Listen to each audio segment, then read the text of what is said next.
Hello అండి అందరికీ. మన స్టోరీ వరల్డ్లోకి వెళ్ళిపోదామా? Let's dive into mister Adhiranandan part 18. ఒకసారి ఇది చూడు అంటూ ఫోన్లో చూపించాడు ఆయన.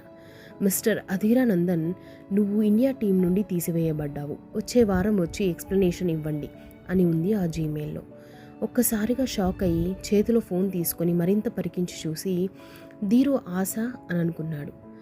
ధీరు అడిగిన ఒకే ఒక్క మాట మ్యాచ్ ఆడమని అని అనుకున్నాడు ఆది. నేనేం చేయలేదు, నన్నెందుకు తీసేశారు అన్నాడు ఆది. ఇష్టం వచ్చినట్లు కొట్టి మనుషుల్ని చంపేస్తే తీసేయక నిన్ను టీంలో పెట్టుకుంటారా అన్నాడు ఆయన. కానీ వాళ్ళే మా పైకి వాళ్ళు ఆరాధ్యని అన్నాడు. ఆపదిరా చాలు, ఇద్దరు చనిపోయారు తెలుసా నీకు? నీకు కొంచెం కూడా ఏం అనిపించడం లేదా అన్నాడు ఆయన. లేదు, ఆ నలుగురు చావలేదని బాధపడుతున్నాను అన్నాడు ఆది. ఆది చెంప పగిలింది. చిన్నప్పటి నుండి ఎప్పుడు తండ్రి చేతి దెబ్బ తినలేదేమో, ఈ దెబ్బ చాలా బాధించింది ఆదిని. ఏం పిచ్చి పిచ్చిగా ఉందా నీకు అన్నాడు ఆయన. వాళ్ళ ఆరాధ్యని రేప్ చేయడానికి వచ్చారు. ఎంత ధైర్యం! నేను అక్కడ లేకపోయి ఉంటే ఏం జరిగేదో అర్థమవుతుందా అసలు? తనకి ఏమైనా జరిగి ఉంటే నన్ను నేను చంపుకొని ఉండేవాడిని. ఆయన గట్టిగా ఊపిరి తీసుకొని వదులుతూ, తనని కాపాడింది మీ ఫ్లైట్ అంటే నమ్ముతావా అన్నాడు. అర్థం కాక చూశాడు ఆది. నువ్వు డైరెక్ట్ ముంబైకి ఫ్లైట్ బుక్ చేయకుండా ఆరాధ్య బర్త్డే గిఫ్ట్ కోసం కోయంబత్తూరు వెళ్ళారు కదా. మీరు అక్కడ ఉన్నారనుకున్న తర్వాతనే ఇదంతా జరిగింది. మీరు కోయంబత్తూరు నుండి ఇక్కడికి వచ్చేప్పటికి వీకెండ్ కావడంతో ఎవరికీ తెలియదు కూడా ఇక్కడ మీరు ఉన్నట్టు. నువ్వు ఛాలెంజ్ చేసి వచ్చావే భూపతి రాజు, తనే ఇదంతా చేయించింది అని ముగించాడు ఆయన. ఆది కళ్ళు కోపంతో రగిలిపోయాయి. ఆఖరికి నిన్ను టీం నుండి కూడా తీసేశాడు చూసావా? నువ్వు తన కూతుర్ని కాదని వేరొక అమ్మాయితో తిరుగుతున్నావు అనుకుని ఇదంతా చేశాడనుకున్నావా? కాదు, ఇది చేసింది ఆరియన్ అండ్ గ్లోబల్కి ఎండీగా ఆరాధ్య ఛార్జ్ తీసుకున్నందుకు. ఇన్నేళ్ళు కంపెనీ బిల్ చేసి నా చేతిలో పెట్టి నాకేదో నువ్వు గొప్ప బిజినెస్ ఇచ్చేసావు అని అనుకున్నావు. కానీ జరుగుతుంది ఎంత పెద్దదో అర్థమవుతుందా? ఒక గ్లోబల్ కంపెనీ రన్ చేయాలంటే ఎంత క్యాపబిలిటీ కావాలో ఇప్పటికైనా నీ బుర్రకెక్కిందా? నా నుండి బయటికి వెళ్ళి 4 రోజులు కాలేదు, చూసావా ఎంతటి అనర్థాలు జరిగాయో? సో తెలుసుకొని నడుచుకో. ఇదైనా వదులుకో, అదైనా వదులుకో. నేను రెండూ చేస్తాను, పెద్ద బిజినెస్ మ్యాన్ అవుతాను, పెద్ద క్రికెటర్ అవుతాను అంటే కుదరదు. సరే వదులుకుంటాను అన్నాడు ఆది. ఆయన సన్నని నవ్వు తెలుస్తోంది ఆదికి. కంపెనీని అన్నాడు ఆది. ఆ నవ్వు మాయమైంది. నా షేర్స్ మీకు ఇస్తాను. ధీరు షేర్స్ ఆరాధ్య పేరు మీద ఉంటాయి. అంటే 30% షేర్స్. తనే ఎండీగా ఉంటుంది, కానీ మీ సంరక్షణలో. నేను కంపెనీ జోలికి రాను అన్నాడు ఆది. 30% షేర్స్తో ఎవ్వరూ ఎండీ అవ్వరు. హైయెస్ట్ షేర్స్ నావి అవుతాయి నీవిస్తే.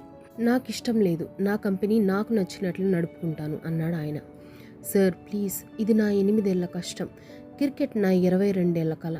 మీ ఈగో పక్కన పెట్టి ఒక్కసారి ఆలోచించండి. మీరు ఏం చెప్తే అది చేస్తాను. ఈ ఒక్కసారికి అవకాశం ఇవ్వండి. కొంచెం హెల్ప్ చేయండి చాలు అన్నాడు ఆది. నా డిక్షనరీలో హెల్ప్ అన్న మాటకి అర్థం లేదు, వాల్యూ అంతకన్నా లేదు అన్నాడు ఆయన. ఫస్ట్ ఆఫ్ ఆల్, నువ్వు ఇండియన్ క్రికెట్ టీంలో లేవు. సెకండ్, నీ మీద మర్డర్ ఛార్జెస్ ఉన్నాయి. మూడోది, ఆరాధ్య ఎండీగా ఉండటం జరగదు. నాలుగోది, నీకున్న ఒకే ఒక్క ఆప్షన్ కంపెనీ నా చేతిలో పెట్టడం. కంపెనీ నా చేతిలో పెట్టు, నీ క్రికెట్ విషయం నేను చూసుకుంటా, ఆ మర్డర్ ఛార్జెస్తో సహా. లేకుంటే కంపెనీ చూసుకో, క్రికెట్కి దూరం అయిపోతావు. Problem solve.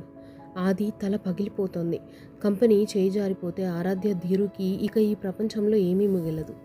వారు ఒక పొజిషన్లో ఉండాలి అంటే వారి చేతిలో ఈ కంపెనీలు ఉండాలి. నాకు కంపెనీలు వద్దు, క్రికెట్ వద్దు, కానీ ధీరు ఆశ నేను వరల్డ్ కప్ ఆడాలని. ఏం చేయాలి అనుకున్నాడు ఆది. నిన్నే, త్వరగా చెప్పు అన్నాడు ఆయన. ప్లీజ్, ఎందుకు ఇలా చేస్తున్నారు? ఈ ఒక్కసారికి హెల్ప్ చేయండి ప్లీజ్ ప్లీజ్. ఆది, జస్ట్ షటప్, డోంట్ బెగ్ మీ. నాన్న ప్లీజ్. ఆయన కోపంగా చూడగా ఆది ఆపలేదు. నాన్న ప్లీజ్ నాన్న, ఒక్కసారైనా ఒక్క క్షణమైనా నేను మీ కొడుకుని అని అనుకుని ఉంటారు కదా. నాకు ఈ ఒక్క హెల్ప్ చేయండి నాన్న. ఇంకెప్పుడు ఇలాంటి పరిస్థితి నేను తీసుకురాను. మీరేం చెప్పినా నేను చేస్తాను నాన్న. ప్లీజ్ నాన్న, నేను ఏది ఇవ్వలేను, వదులుకోలేను. ఇది నా కోసం కాదు, నాకు ప్రేమను పంచిన వాళ్ళ కోసం, నన్ను ప్రేమగా చూసుకుంటున్న వాళ్ళ కోసం, నా కోసం ఏడ్చేందుకు నలుగురిని సంపాదించుకున్నాను నాన్న. ప్లీజ్ నాన్న, వాళ్ళు హ్యాపీగా ఉండాలి ప్లీజ్. ఈసారి చెంపదెబ్బ చాలా గట్టిగా పడింది.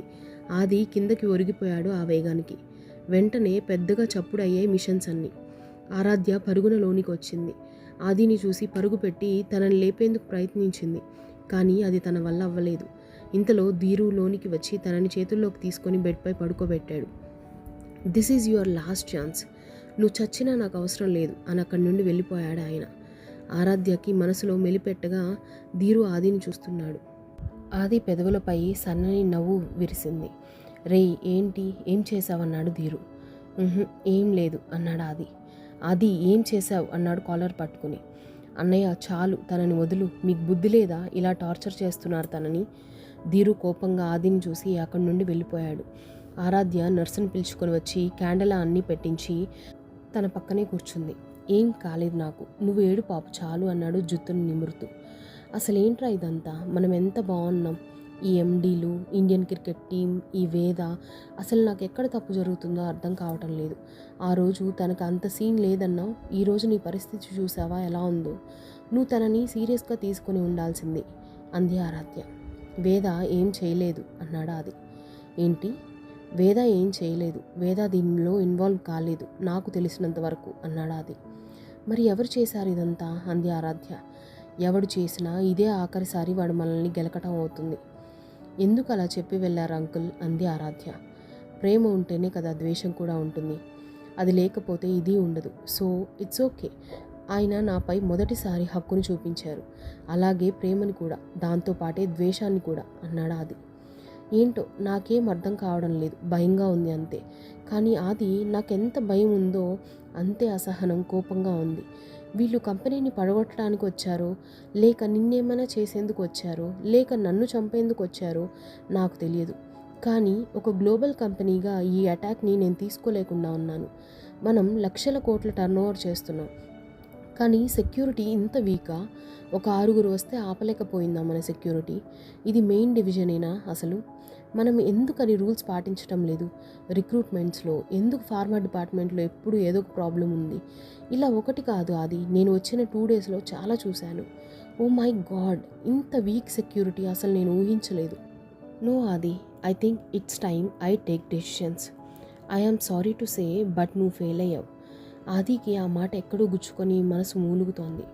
ఆరాధ్య, Aadi please Aadi, give me 1 month, just ఒక మంత్ ఇవ్వు, I will take care of everything. Aaradhya, నువ్వే ఈ కంపెనీకి ఎండి, క్యారీ ఆన్. నిన్ను ఆపటానికో లేక నీకు అభ్యంతరం చెప్పటానికో నాకు ఎటువంటి అధికారం లేదు. నువ్వే ఈ కంపెనీకి హెడ్, నువ్వు ఎలా చెప్తే అలా జరుగుతుంది అంతే అన్నాడు ఆది. ఆది మనసు అంతా బాధతో నిండిపోయింది. ఆరాధ్య బయటికి వెళ్ళి, ఆదిని ఎవరు ఏమన్నా నేను ఊరుకోను, ముఖ్యంగా నువ్వు అన్నయ్య, నేను రాత్రి వస్తాను, బాయ్, నాకు పని ఉంది అంది ఆరాధ్య. ఏ ఆగవే అంది కౌసల్య. ఏంటమ్మా, జరిగింది చాలా ఆరాధ్య, ఇక ఈ కంపెనీ ఏమీ వద్దు, నువ్వు ఇంటి దగ్గర సేఫ్గా ఉండి చాలు. ఆది ధీరు ఉంటేనే ఇలా జరిగిందంటే, వాళ్ళు లేకపోయి ఉంటే, అమ్మో, నాకు ఊహించుకుంటేనే కాళ్ళు చేతులు ఆడటం లేదు. అమ్మా చాలు, నేను ఆర్యన్ అండ్ గ్లోబల్ ఎండీని, నాపై ఈగ కూడా వాలకుండా ఎలా చూసుకోవాలో నాకు తెలుసు. ఎవరు ఉన్నా లేకపోయినా నన్ను నేను కాపాడుకోవాలి, అది నాకు బాగా అర్థమైంది. సో నేను చూసుకుంటాను. కానీ బంగారం అంది కౌసల్య. సో ఇప్పుడు ఆరాధ్య తీసుకోబోయే డెసిషన్స్ ఏంటి, నెక్స్ట్ ఆది పరిస్థితి ఏంటి, ఆది వరల్డ్ కప్ ఆడే అవకాశం ఉందా లేదా, ఇవన్నీ తర్వాత భాగాల్లో తెలుసుకుందాం. ఇంకా ఉంది, తర్వాతి భాగంతో మరలా కలుస్తాను. Like, share and subscribe to stories in my voice.